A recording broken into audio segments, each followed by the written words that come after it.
Well, good evening, everyone. I'm proud to bring you greetings on behalf of the Dayton City Commission.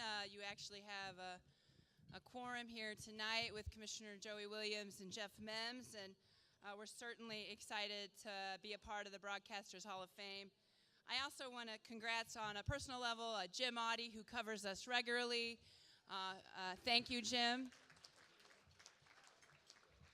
We say different words about you at other times, but appreciate your help. Also, I want to congratulate Natasha Williams, who has the ability of not only being in the media, but being married to an elected official. We're certainly grateful for her honor today. And certainly congratulations to Judge Alice McCollum. It's nice of you guys to recognize some elected officials every once in a while. So, I want to just say, as an opportunity to talk to you all tonight, that, I know it doesn't come to a shock to you that elected officials spend most of their times complaining about how you cover us, what you say about us, and how the headline is wrong. I have to be honest, though, that probably most of the time now is complained more about social media and what somebody said down the street, which is a comment on really how people are getting their news that we see every single day. But I do think people are paying more and more attention to where their news comes from. Studies show that the most trusted source, regardless of what belief is held by that person, is actually their local news source. Now, this may come to a surprise to most of you, considering how your budgets have been slashed almost as much as the city of Dayton's have over the years, but I can certainly relate. The most trusted government for people is also the one that is closest to them, their local government. And stories about how the news is made still makes not only for good stories between all of us, but movies as well. The movie Spotlight captured the imagination of many and probably inspired many future journalists like All the President's Men did 40 years ago. And now more than ever, we need it. The work you do helps make our government better, helps make our local government better, and protects democracy. It truly is irreplaceable, the work you do. Last November, one of my favorite person in journalism is Marty Barron of the Washington Post, and he received the established Christopher Hitchens Award. And what he said at that time, at a crucial time about journalism, was this: "This is a time we are compelled to fight for free press.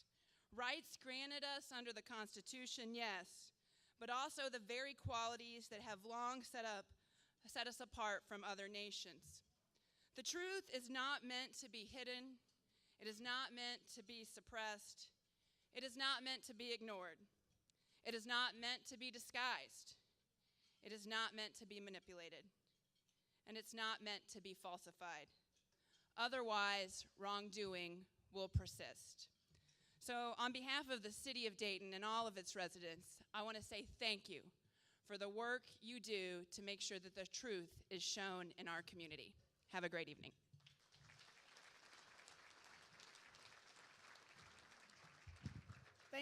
Thank you, Mayor. And the Mayor did bring a proclamation for each of our honorees this evening.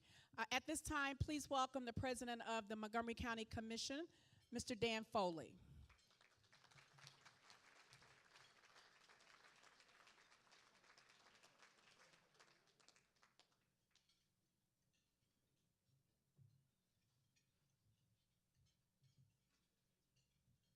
Well, good evening. Good evening. Thank you on behalf of my colleagues, Commissioner Judy Dodge and Commissioner Debbie Lieberman, who's here. Please wave, my colleagues, if you would. Wave to everybody. When I walked into the room tonight, I saw three people who I haven't seen sit together for a long time, and that's Denny Cheatham, Chuck Up the Grove, and Bob Phillips. Would you all please stand up in the back?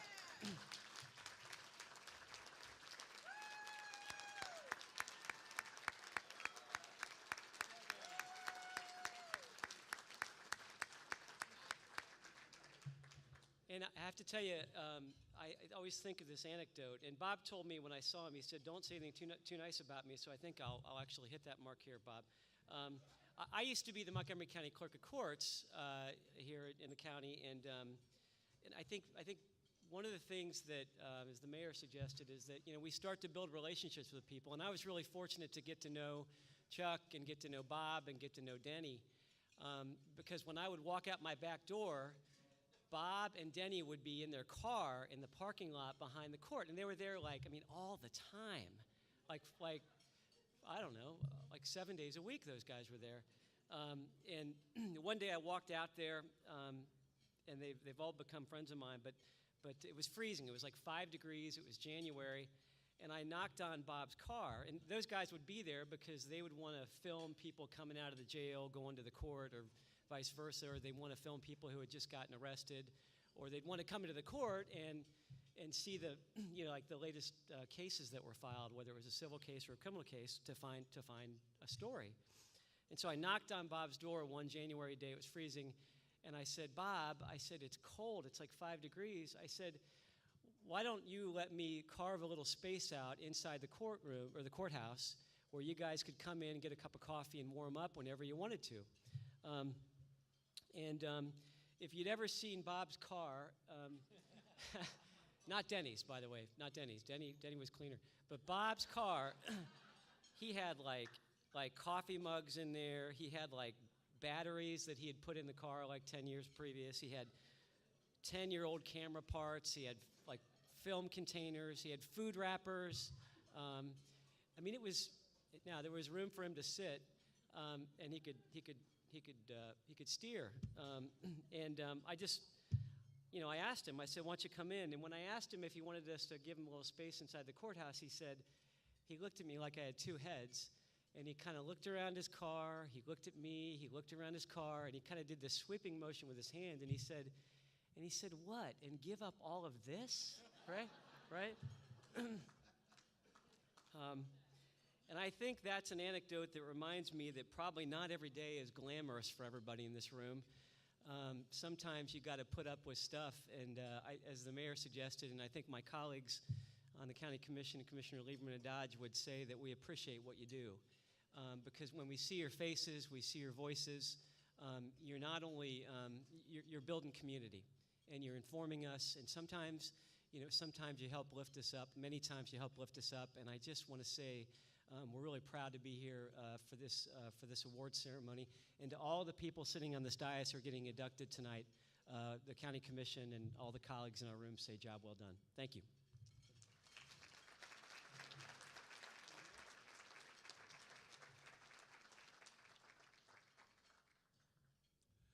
And now, ladies and gentlemen, we have words from the governor's office.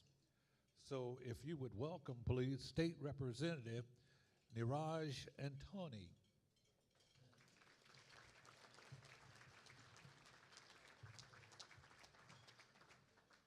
Well, thank you, Michael. And before I begin, I'd like to note that my Democratic colleagues came at you from the left of the stage, and I came from the right. So when you report on this, please make sure that you... I got 3 people to applaud on that. Thank you. Well, Michael, thank you, and to you and the Dayton Area Broadcasters Hall of Fame for having me here tonight to celebrate the 13th anniversary of this organization's inception and all of tonight's honorees for the Hall of Fame. I'm deeply honored to be here tonight and bring with me proclamations from the governor, Kasich, and from myself in the House of Representatives. Across the nation, there's much discussion surrounding freedom of speech and of the press and the role and responsibilities of the news media. At the national level, particularly in my party, there seems to be much tension and animosity between those in elected office and the news media. While that may be, please know that many, including here in Dayton and in Ohio, and yes, even across the nation, many of us deeply respect your profession and understand the great importance you play in the functioning of our democracy. As a constitutionally vested office holder of the state of Ohio and the grandson of those who lived in India under the tyranny of the British Empire, where there were no freedoms, let alone freedom of the press, I have a special appreciation for the work that you do. Tonight, we celebrate those who have achieved the pinnacle of this stewardship of creating an informed public. So congratulations to all of you, including my friend Jim Oddie, on entering the Hall of Fame tonight. On tonight's 13th anniversary, current and aspiring journalists should look at this stage and the people on it to set an example for the next 13 years. It is my hope that in the next 13 years and beyond, this example set by our honorees tonight will be used so that the TV cameras you have will shine even brighter light into the darkness of evil and corruption that the ink of your newspapers will spread even quicker into the cracks and crevices of ignorance and fill them with truth, and that your voices on the radio will speak even louder in questioning the powerful and speaking for the powerless. And so it is an honor for me to present these proclamations on behalf of the Governor, the Ohio House of Representatives, and the people of Ohio to congratulate our honorees tonight and the organization on its 13th anniversary. Thank you very much.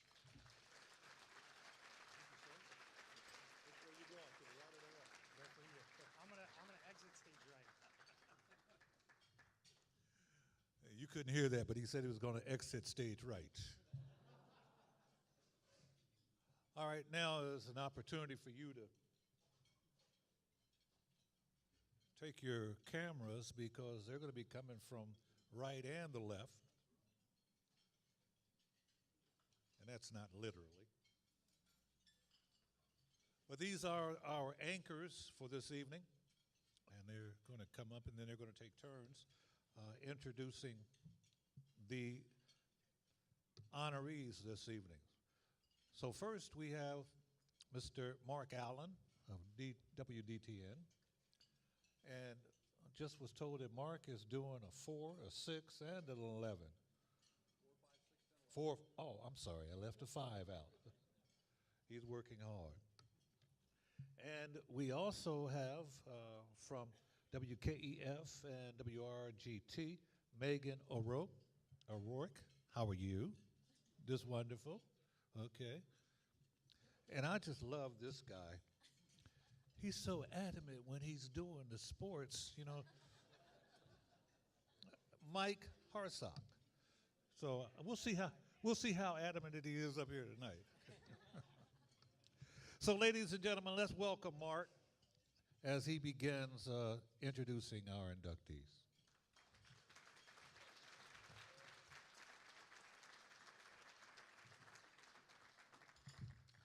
Hey, Mike. Yeah. You stay right there. Okay. I've always wanted to do that. No, but how about Mark Allen, Mike Hartsock, Megan O'Rourke? How's that for a 3-shot? Talk about a rose between two. I'm telling you. A 3-shot you won't normally see on your local news, but that's the beauty of this event. And that's why I love this event. It is, Sharon mentioned, it's been my honor to be one of the MCs of this event since the first year, back in 2003, I think it was. And the reason I love this event so much, and I've described it before, is just kind of a big family reunion. It's the one night every 2 years that we put competition aside, we put ratings and revenue aside, and for just these few hours, we gather in this room and we celebrate us. All of us, local Dayton broadcasters, the work we do, the very important work that we do, and the lives that we all share. I firmly believe we have much more in common with our competitors than we think, and especially to welcome in the latest, newest class of Hall of Fame inductees, which we will do here tonight. It's just a great event. And before I bring up the first inductee, I just want to say one quick word, and this has been alluded to earlier by Niraj and the mayor. Just a quick word to my fellow broadcast journalists, especially those of us who work on the news side. As we're all very aware, our profession, and I do consider it to be a profession, is under attack today, perhaps like never before. We have been referred to as the enemy of the people by people in very high places in government. I don't see any enemies in this room tonight. I see a lot of friendly, familiar faces, people living the same life I am, doing the same work that I'm doing. So to all of you, my brothers and sisters out there, keep the faith. Don't let them get you down. Because I think this country needs us now more than it ever has before. Would you agree?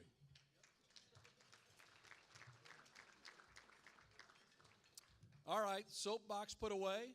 Time to meet our first honoree. Great to see him again. We were kind of reminiscing. I think the first time we met, he and Kerrigan came on the URS telethon many, many years ago. It's great that he's going in. Our first honoree tonight is a man who has made a name for himself in Dayton radio with a long history in broadcasting. Here's the story of Chris Geisen. Christopher Geisen was first introduced to radio in 1973 when he was a student in high school. He did a regular air shift on the school's 10-watt radio station, WNSD, in Cincinnati. After graduating, Chris attended Northern Kentucky University, studying under well-known personality Bob Braun and his instructor, Dick Murgatroyd. While there in 1976, Chris got his first job at WHKK-FM in Erlanger, Kentucky, producing an hour-long news lifestyle show and eventually doing a regular air shift on the station. In 1977, Chris was voted Best Radio TV Announcer. In 1986, Chris was hired by Tom Carroll at WTOE in Dayton, which began a long legacy for Chris. He became program director, but probably his most memorable performance was when Chris rebelled against the regular music format and decided to play only Led Zeppelin songs for his entire air shift. After several nights of doing that, he was disciplined by his superiors, and as a payback, Chris conducted a food drive to benefit the Dayton Food Bank, collecting many barrels of food for those in need. But it was in 1987 when Chris teamed up with Steve Kerrigan that his whole radio world began to change. The Kerrigan and Christopher Show was born and became a major hit. It was the #1 morning show from 1988 until 1999. And I think that was what made the Kerrigan and Christopher Show so successful, was we were just like the average person that was listening. We wanted to have fun, we wanted to get out and do things, and it made it fun to go to work every day, knowing that we were helping people and making people laugh, and we were just like the guys on the street. And I think to this day, Christopher is still the same way, and that's why I wanted to bring him back. He's about as humble as you can get. Just recently we're on stage, for a show, and he still gets a little nervous doing that, and after all these years, which means he's still having fun doing what he does. And I'm just very pleased to call him my friend for all these years, and now that he's going into the Broadcasting Hall of Fame, he can be together. We can all be together with our good buddy Steve Kerrigan, who we lost a few years ago. And it's kind of a nice little family feeling to be together, and I think that's what's made it so successful for him. Not to mention, he'd be the first person to stand in line to do something for somebody, so that's why I'm proud to call him my friend. Kerrigan and Christopher made many public service functions, including the annual Turkey Bowl at Thanksgiving, where contestants paid to bowl a turkey down a bowling lane. The money collected was given to local needy families at Christmas time. Probably the most notable function was the ice stunt, where Kerrigan and Christopher collected several truckloads of food for the Dayton Food Bank, while Kerrigan was frozen in a block of ice and Christopher was on the air, refusing to eat the entire time to encourage listeners to bring in food. In 1994, Kerrigan and Christopher were voted by their parent company, Summit Broadcasting, as having the best morning show in the Dayton area. When Kerrigan was diagnosed with lymphoma, Christopher participated in several Light the Night charity cancer benefits in Dayton. In 2009, Christopher returned to his hometown of Cincinnati as midday and afternoon voice at WOFX-FM. His charity work continues to this day in the Cincinnati community. Please welcome Christopher Geisen into the 2017 class of the Dayton Area Broadcasters Hall of Fame.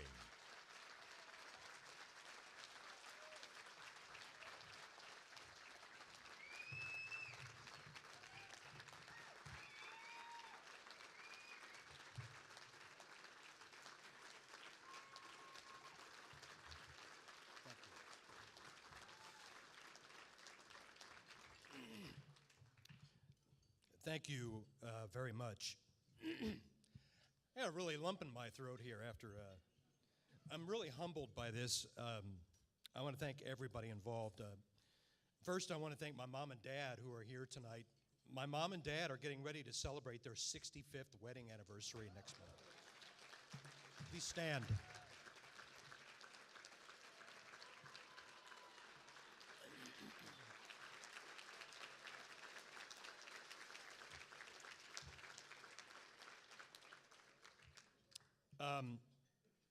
They're at the table with a family friend, Father John, who is pastor of St. Christopher here in Vandalia. Father John and I laugh about that quite often. He was a big Kerrigan and Christopher fan, so there. Next, I want to thank my family, my two daughters, Alex and Lauren, who sometimes didn't see their dad a lot because he was sleeping from getting up at 3:45 in the morning. I'm so proud of them both. They've always supported me, and they're sunshine of my life. Lauren, Alex.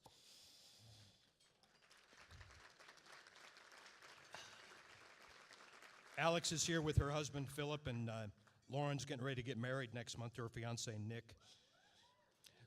Also want to thank their mom, Sheila, who put up with me for a long time.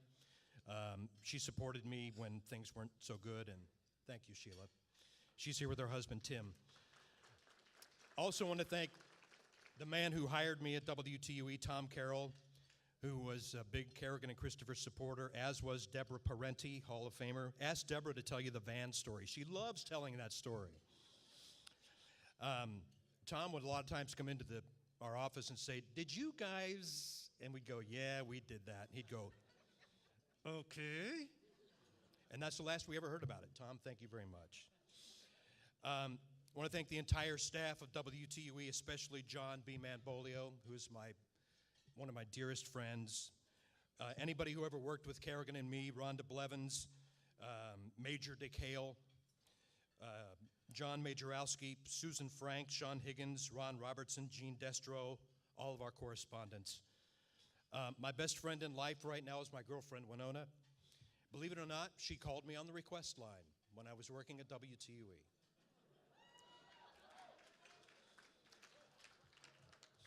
She's my biggest fan. Obviously, none of us would be here if it wasn't for the listeners of Dayton and the viewers of Dayton. I want to send out a big thank you to all the listeners, the viewers, all the politicians, the sports people that we made fun of and took advantage of. Thank you so much. Last but certainly not least,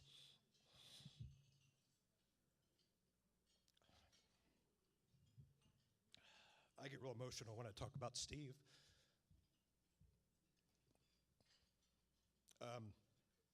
We were together 13 years, and if it wasn't for him, I wouldn't be here. And I thank him. Steve's son, Aaron, is here tonight. Aaron, will you please stand?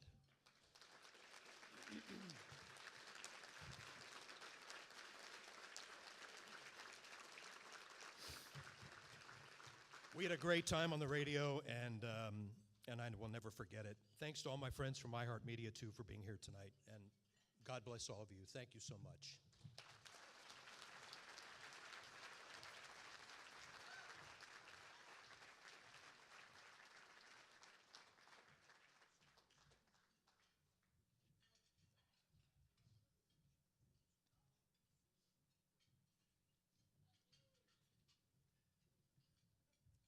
Congratulations, Hall of Famer. It was funny when I pulled in the parking lot tonight, I saw the Kerrigan roofing truck, which I see all the time around town, but it was just so appropriate to see that because I knew he's here tonight, Chris, you know that. He's here. All right, our next honoree is a man with many talents, very versatile, a long history in Dayton radio. Ladies and gentlemen, the story of John King.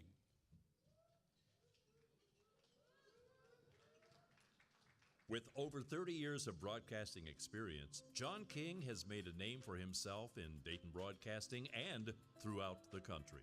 John came to WING in Dayton from Springfield's WIZE, and as John's career mushroomed, most Daytonians will remember him for his on-air performances with the late Terry Dorsey on WING.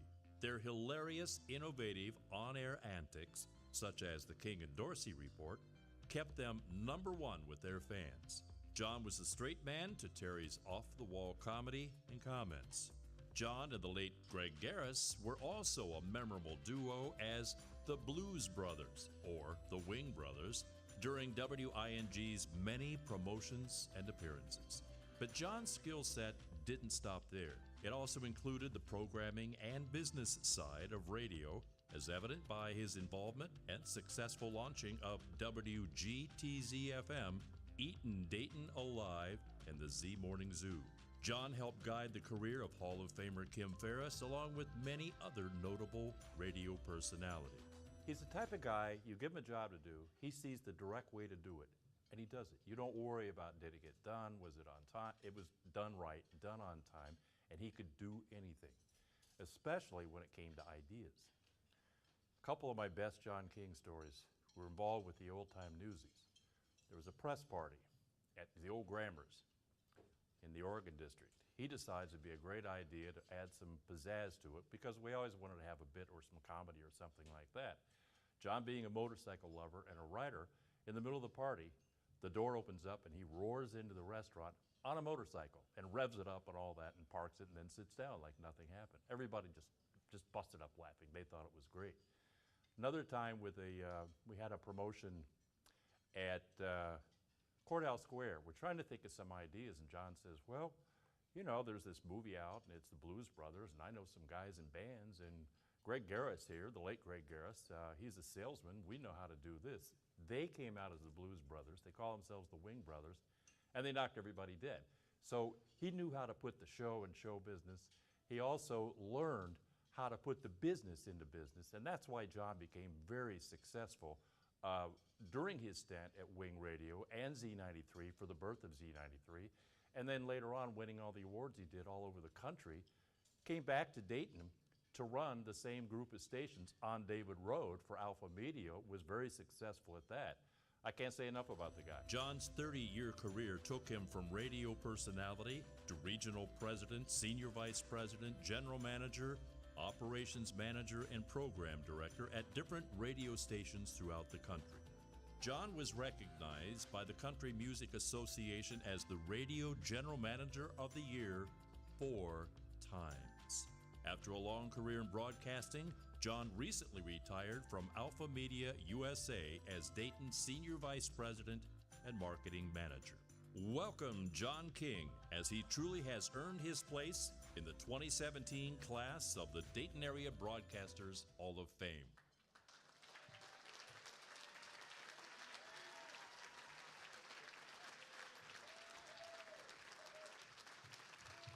Thank you. Thanks.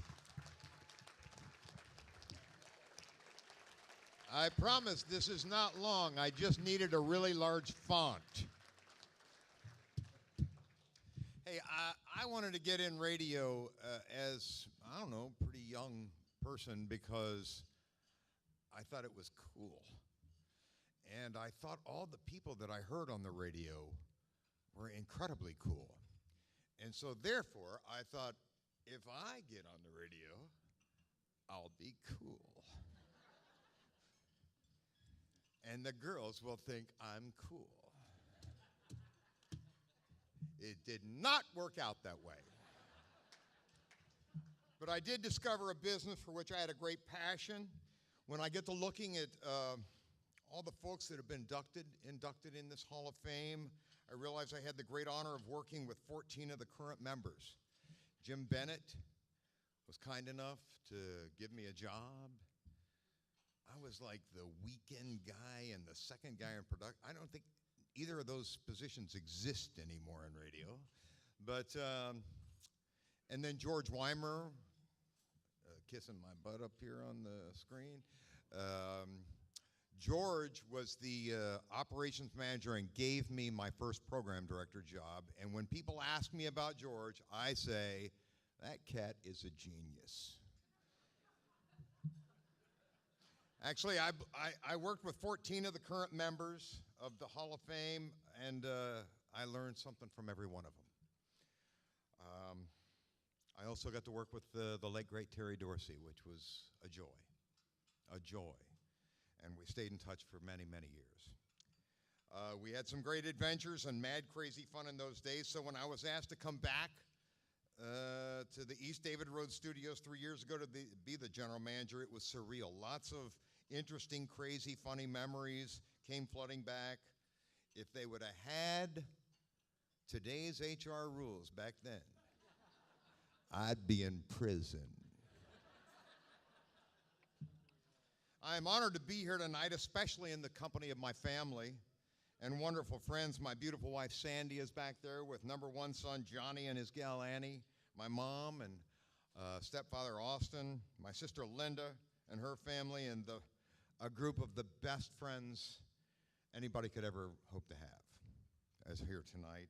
I got to tell you, with all of them here, this is just about as good as it gets for me. It really is. I spent more years in this business out of Dayton than in, and got to work with some of the absolute best in the business. Bill Stakelin, thank you for being here tonight. It's an honor.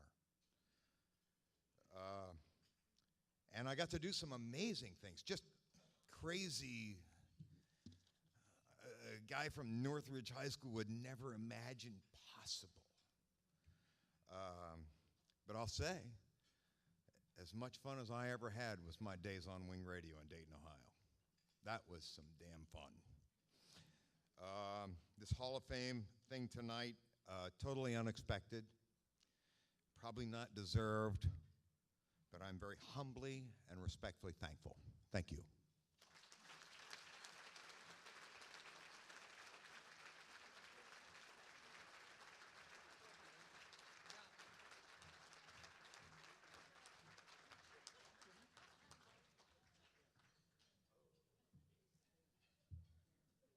You got to get your stuff, John.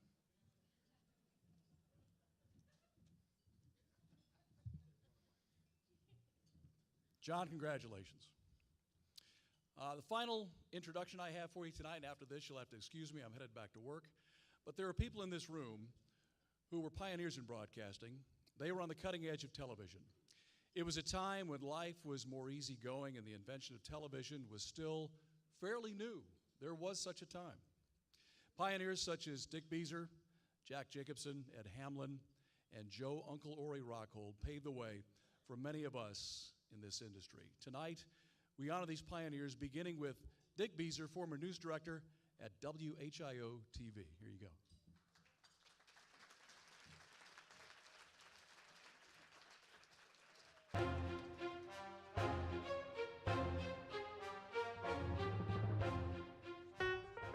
Dick Bieser is one of the nicest guys in broadcasting and one of the best bosses.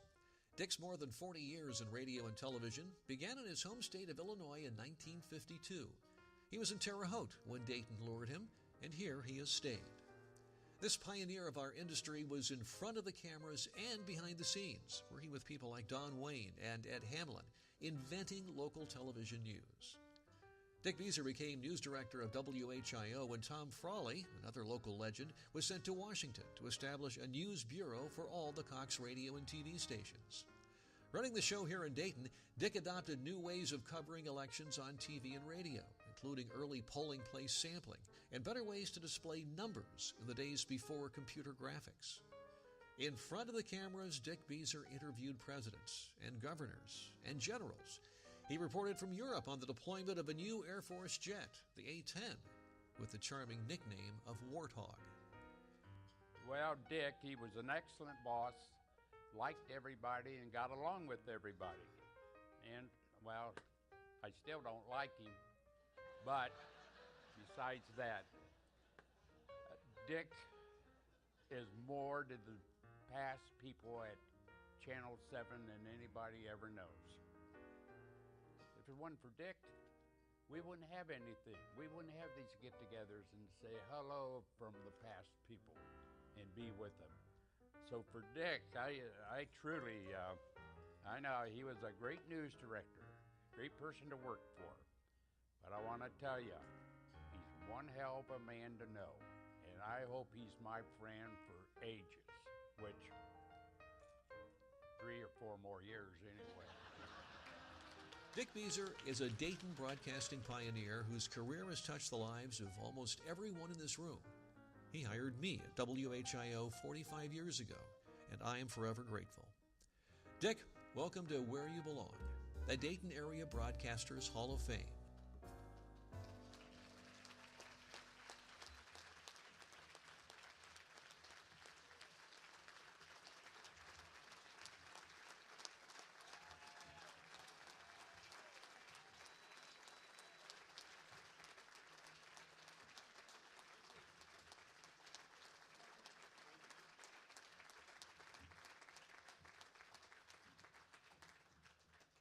Well, I'd like to tell you it's a thrill to be here. I just don't want to lie to you.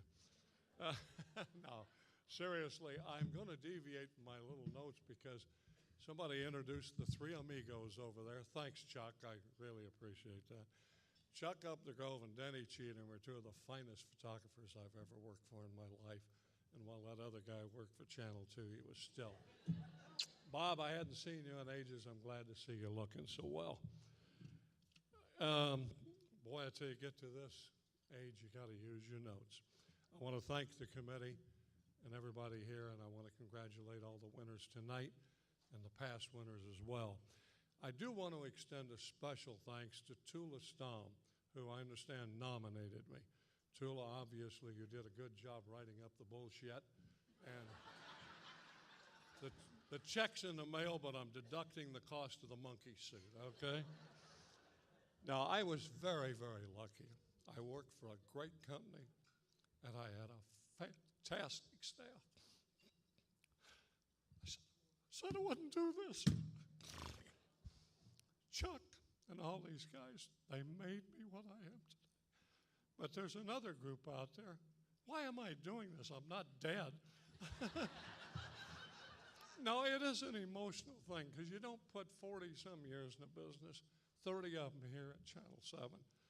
And I had the greatest staff in the world. I really did, bar none. Oh, we had good competition. Bob Phillips, Ed Hamlin, all of you. You too? Where'd you go? Ran out on us. But we really did. We had good competition. We'd knock each other out, but we were still friends. But one of the most important things to me has been my family, and we're prolific. Here tonight is my wife, Jenny, better known as, where are you, over there? better known as Saint Virginia, for those who know her. That's for sure. That's for sure. My lovely sister-in-law, Sally Crow. And over at this table, I have my oldest daughter, I shouldn't say oldest, my daughter Diane, her husband Jack. Jack Rice, I think was your name, isn't it, Jack? They have a great family. My daughter Tony, one of her kids is here, my granddaughter Lily, who's at Ohio State, in the media. Would you believe that type of thing, kids? Also, I hope I don't miss anybody here. Lisa, our daughter Lisa from Louisville, and her significant other, my favorite Irishman, Sean Cosgrove. I knew I liked Sean when Lisa brought him around. I thought, I ain't too sure about this guy, but my dog liked him, so that was good enough for me. And last but not least, our son Ralph Sellers, his significant other. Is she there? Oh, there you are. But the big, and I didn't leave you out, Pussycat, Lauren. But the big surprise tonight was that bald-headed guy that looks like Shaka Smart. He just got a job on the women's basketball team. This kid ain't too stupid. At the University of Missouri at Kansas City, and I didn't even know, and he flew in tonight for the night. Justin, thank you much. Tracy, I didn't mention your name. Tracy Ryber. I have a great family. I work for a great company, and it hadn't been for those people, I'd have never made it. But in closing, let me say this. I'm looking to see what I want to say. Actually, there's a question of whether or not I deserve this honor. I have arthritis. I have failing eyesight. I have failing hearing. I don't deserve those either. So the hell with it. I'm taking the award. Congratulations. Stay up here to get your award. Stay here.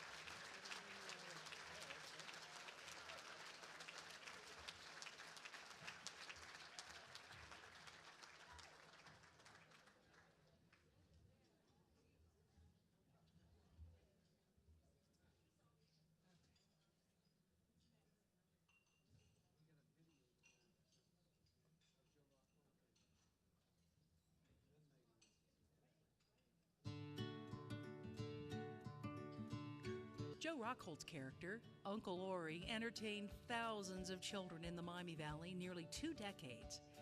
Rockhold began his broadcasting career as a disc jockey at WHOP Radio in Bellefontaine, Ohio in the early 1950s. and soon moved to WHIO TV in Dayton.